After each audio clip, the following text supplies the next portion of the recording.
This video is powered by the pros at Pascal Air Plumbing and Electric. Arkansas owned, Arkansas operated. GoPascal.com. We got Mike Irwin with us here from Pig Trail Nation.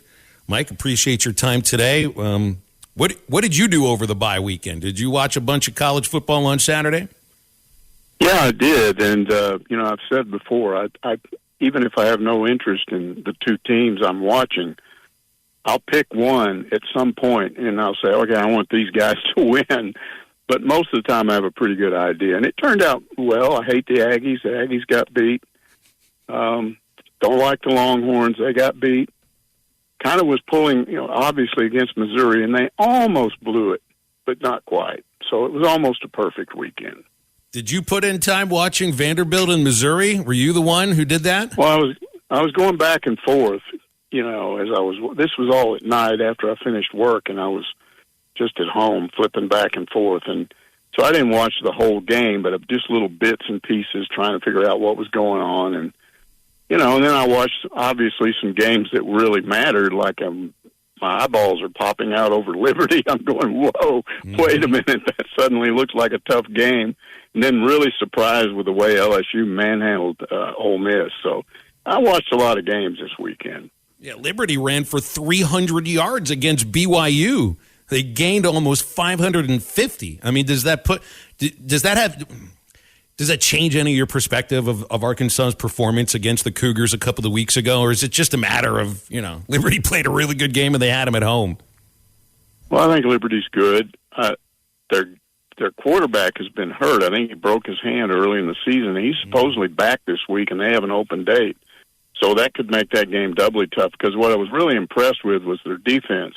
They did all right offensively, but they just have an outstanding defense, especially good pass defense. So that's going to be a tough game. But, the season's going to be decided in that 3-game homestand. You got to figure you got to go beat Auburn. And I'm not saying that'll be easy, but that's a winnable game. Ole Miss is a winnable game. You've got these 3 games at home. And if you win 2 of those 3, if you beat Liberty and say either Ole Miss or LSU, then you're back to 8 wins in the regular season, which is where they were last year, which to me, this is a tougher schedule. So it would still be an improvement as we look at Sam Pittman's time here. I think a lot of fans want to see continued improvement, and I think that would be a sign that the program is getting better. Well, you want an SEC West win. I mean, no, it doesn't matter who it comes against now, but it happens to be against a team that's really struggling in a number of areas. Auburn can't hold on to the football. They can't take it away.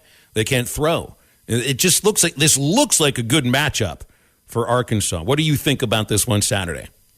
Well, they've had some games where they were really competitive, and they did beat Missouri. I mean, that's not some great thing to beat Missouri when you're at home, but I thought Missouri was going to win that game, and they kind of blew it at the end. You can't lose this game. If you really want to finish strong, and if you want to come off that BYU win and with some momentum, then you got to go to Auburn and you got to win that game. At Arkansas, it doesn't have a good history in the last few years against Auburn.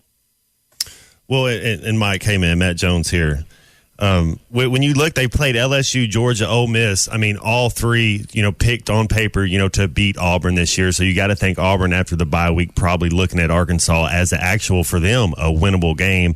You have to think that they're going to try to throw the kitchen sink at us as far as onside kicks or fake punts. I think they'll go into this game with confidence. And I mean, you've been there. Auburn's a tough place to play. They got really good fans. It's a difficult place to win. So I don't think you go in there just assuming you're going to win, even though they're struggling this year. And you just kind of got to hope that anytime you start hearing this talk that your coach is out, and in this case, he was supposedly out before the season started. So I don't know how that affects players. I think it affects different players in different ways, but sometimes when you're sitting there playing for a guy and you think, man, he's not going to be here anyway, and maybe I don't want him here, I don't think you try to lose, but maybe subconsciously you don't play as hard. So that could come into play. It's just hard to say. Mike, Rocket Sanders has numbers that are sort of similar, not right there with Darren McFadden. in his sophomore year, but they're kind of similar to it. I know you kind of need one of those like 300-yard games, which are so rare, to get to the 1,800 or so that D-Mac had. But this is the one thing you can kind of hang your hat on for Arkansas offensively, is not just Rocket, but you got a great group of running backs and KJ, of course. Is this how you beat Auburn? Is this an opportunity to maybe just kind of run over them the way Ole Miss did? Maybe you start off doing that and seeing if it works, but it's been my experience watching this team that if you just throw in a few passes along the way, it helps that running game so much. I think they've gotten into trouble in some games. And it's not just running; it's the play calling, and it's the option part of it. I just think KJ's got to learn to pull that ball out from time to time, because that's what everybody's keying on. They're keying on Rocket. So if he pulls that out and goes around the corner, he's got a first down in many cases. So, yeah, the guy's having a great year. He still started the season about 500 yards behind D-Mac, because D-Mac had over 1,000 yards as a freshman. And Rocket was about 500. So I don't know that he breaks his record if he stays here 4 years, maybe. I'll say that. But he's a good back. He's kind of an odd back to me, because he's kind of a combination. He's got pretty good speed, but not just blazing speed, but he's powerful. So it's kind of a good combination of strength and quickness. But I think he's also better. We've seen he's better when they bring him back to the bench and let, A.J. Green come in and let Dominion come in. I don't know. I never played the game at the college level. I don't know what it's like to be out there as a defensive player, but it looks like to me that when you bring in a back that's just a little bit different, it throws the D linemen and the linebackers off a little bit. I just know Arkansas has had a lot of success when they brought guys off the bench and then went back to Rocket. Yeah, I like our three running backs that we're going with, and against BYU, he did have that fumble early, and KJ did throw it to him, and they dropped it early. So let's but I did think it was our most complete game that Arkansas played. Their defense kind of bend don't break, but we're going to have to score 40, I think, to beat all these teams going out. So how going on the road against Auburn, how much do you think we have to get off to a fast start and can't have those turnovers and give them any confidence early? Yeah, you can't have drop passes when you do throw it. Arkansas's receivers are too good to be dropping passes, and they didn't drop passes against BYU. They'd had that problem earlier. But I think Sam Pittman, a couple of weeks ago, even with the Mississippi State game, he made a commitment to throw it more. That doesn't mean you're throwing it 40 times a game, but just, mix in some pass plays with the run plays, and I think you're all right. And then the other part about the defense, there's just a little bit of a hint the last 2 weeks that everybody hates that three-man front, but you understand what Barry Odom is trying to do. He's more concerned with pass coverage, and the pass coverage has improved as you've had 8 guys back there kind of in coverage. It's just hurt Arkansas stopping the run. So now that he's getting some of these D-backs back this week, maybe he's going to be a little more free to have a couple of those guys up on the edges go ahead and blitz, because the three-man rush, all 3 of those guys are getting double-teamed, and if they happen to get through the double team, they got a running back there blocking. So it's been hard to get to the quarterback with that three-man rush. Yeah, I was going to say, the sack totals of down, straight down. The quarterback pressures, you don't even need to look at the stats. You just know by watching the game. The pocket is held a lot more in the last few weeks, and so much of that is based upon, who you got in the secondary. That's why it's like the first question that I expect anybody to ask Sam Pittman in about 32 minutes is, all right, tell us about Miles Slusher and the 2 Johnsons if they're available. Like that's top of mind right now. Absolutely. You need to get some depth back there, some guys that could help you that have been on the bench. And I think maybe if that happens, the big problem with the way they've done it the last 2 weekends is you got Drew Sanders back there as a traditional linebacker, and that's not his strength. He's more of a speed guy. So you kind of want him on the edge attacking, from an angle rather than just stand up, okay, I'll meet the guy right up the middle, because that's kind of a bumper pool thing. And by the way, I still think they ought to rotate more. I like Pooh Paul. Every time I see this guy come in the game, he just manhandles somebody, and he's got good quickness too. So, hopefully Bumper resting a week. He's had that bad hip. And sometimes when you are just so dedicated as a player, there are guys that wouldn't be playing right now with his injury. And when he's out there, you think, well, he's okay. But then you watch him when he's walking around on the sidelines and he's got a pronounced limp, and I'm told he's in a lot of pain. So that still probably affects him some. So maybe if he kind of this week of rest helped him a little bit, that could help Bumper Pool too. I'm still holding out hope that this defense will get a little bit better down the stretch. It may not, but I think that could make a big difference because, as Matt said, otherwise they're going to have to score the fool out of the football from here on out.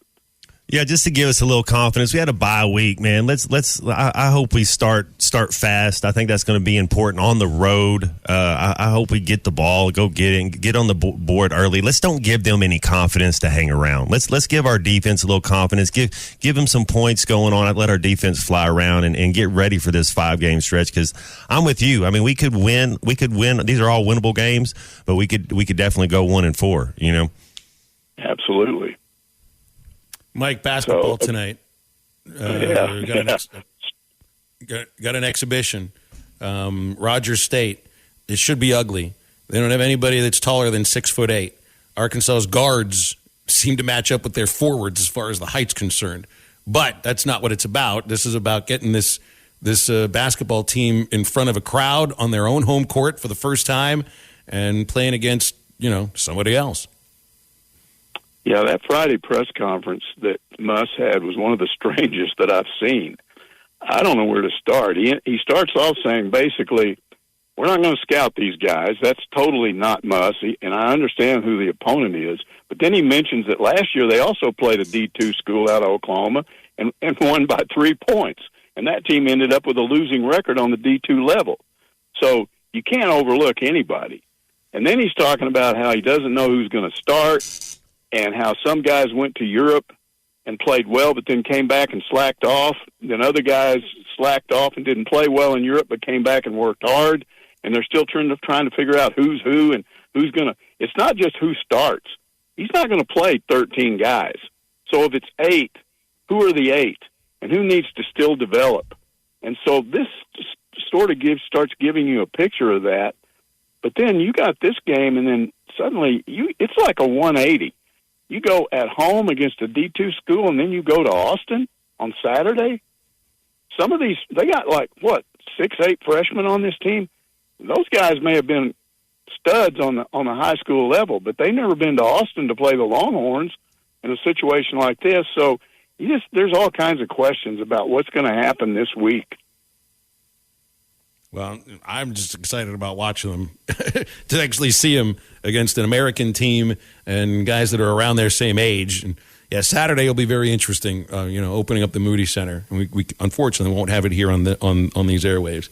Mike, appreciate you on these Mondays. Thank you. Have a great week, and let's do it again next week. Okay, see you guys. Thanks, Mike.